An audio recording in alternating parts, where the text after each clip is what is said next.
I can't help but notice from our hangouts so far that I think it's still a little bit unclear for people what the term sense data is supposed to mean. And we're kind of playing fast and loose with it and maybe using it as a substitute for other concepts when we maybe don't mean to. So I thought I'd just address that the best I could in as short of a video as I could, in the hopes that you'll see this and click it and that it could help us in the future discussions about the Russell book.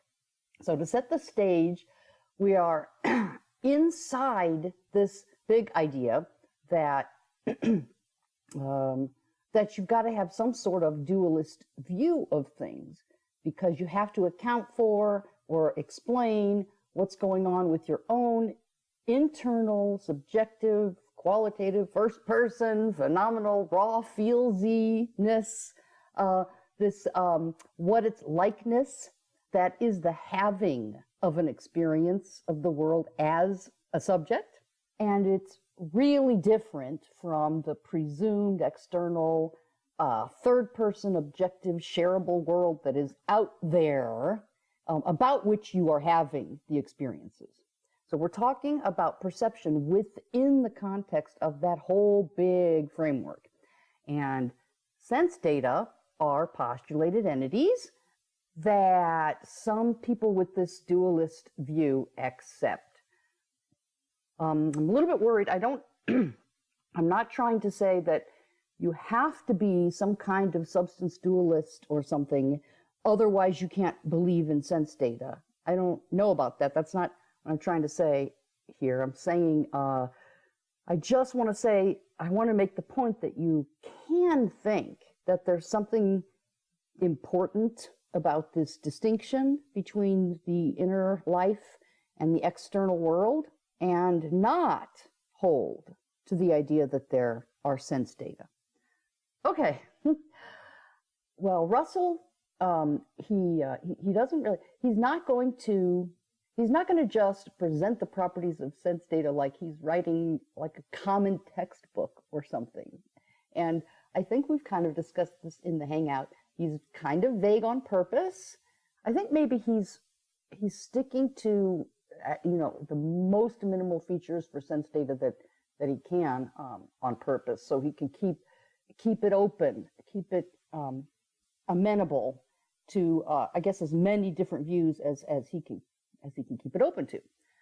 But anyway, even though he doesn't spell it out like a textbook, still sense data do have certain features, even in this little intro book from 1912. And so I thought I would very quickly, or at least as quickly as I can, go over these characteristics in what I hope is an easy to digest, soundbitey kind of way. So hopefully I've done that, and hopefully I've done it correctly. I'm doing the best I can here. Let's get started. Okay, so the first thing is that sense data are objects. So they were typically objects in 1912. They're still typically objects even now. Now, Russell, even though he's being a little bit vague, he still talks about sense data as objects. And he I think, is holding to sense data having these three properties at a minimum, which are, first, your sense data, unlike these presumed actual physical objects like your table, are the things that are immediately perceived by you. So it's not that you can immediately perceive the table, but you can immediately perceive something. And what is it that you immediately perceive? It is these sense data. So with vision, you directly see your sense data, which means you don't see your sense data by way of seeing something else first. Your perceiving of your sense data is not mediated by anything. It is direct perceiving of the sense data themselves. So you could say, sense data are immediately known in perception. And you're thinking, I perceive sense data directly, not by way of perceiving something else first. Okay. Second, your sense data are private.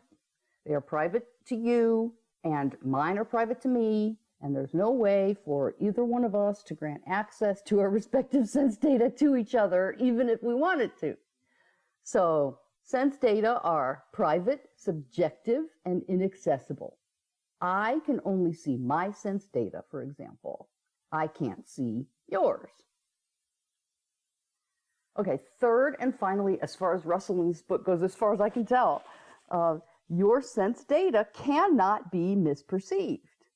So you can't make a mistake about your sense data, since your sense data just are the way things are appearing to you during the moment that you are perceiving them.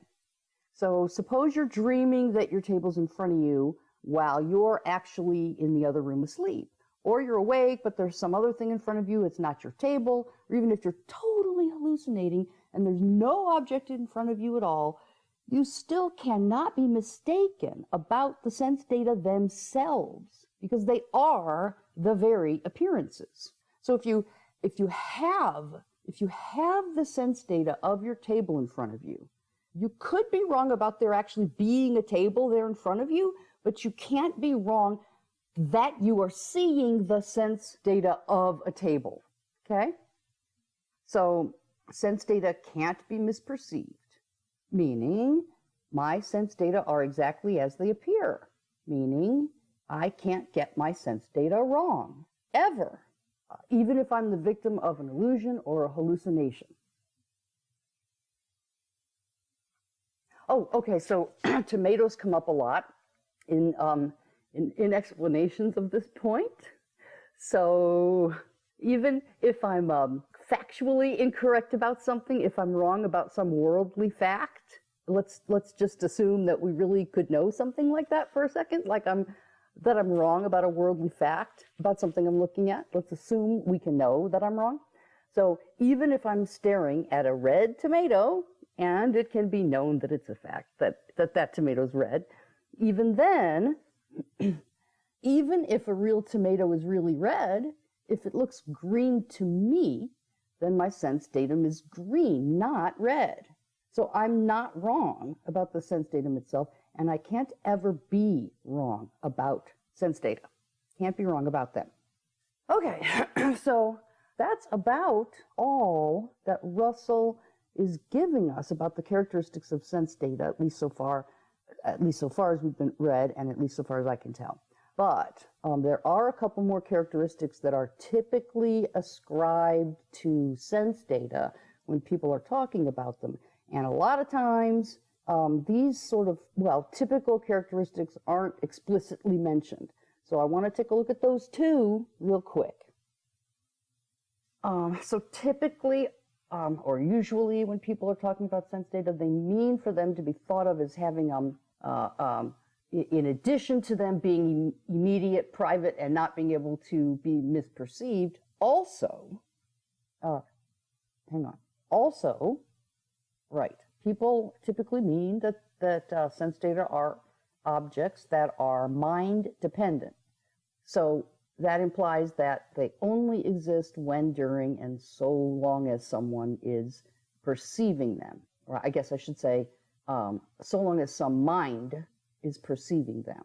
So my own personal sense data do not exist unless I am perceiving them currently. So the second additional property people typically mean for sense data to have, or I guess it's the fifth property if you're counting that way, is that sense data are immaterial things. Usually they're said to be mental things, meaning they're not made of matter, they are not physical. So they are still objects, but they just aren't physical objects. They're not physical. Okay, and finally, so usually people mean that sense data are internal to the perceiver. And Russell is careful, at least I think, not to actually explicitly say this. He goes so far as to say that they're private, but he hasn't explicitly said that they're internal or in the mind. But typically, that is where people who talk about sense data are putting them when they talk about them. So my sense data are not floating around out there between me and the external thing I'm perceiving. They're private and internal. Okay, they still mediate. So I'm still not ever able to directly see my table, but the mediation is happening in my head, or I mean, in my mind. So that's the idea, and I think that that typically goes along with sense data as well. So that's it, 6 quick and easy soundbitey characteristics. I hope I didn't make too many mistakes. Let me know if I did. Thank you for taking the time to watch this little video. I really appreciate it. I appreciate the PMs and suggestions about how I could improve while doing the series. Keep them coming. I hope that this little video has actually been helpful. I'll see you soon as we continue reading Russell.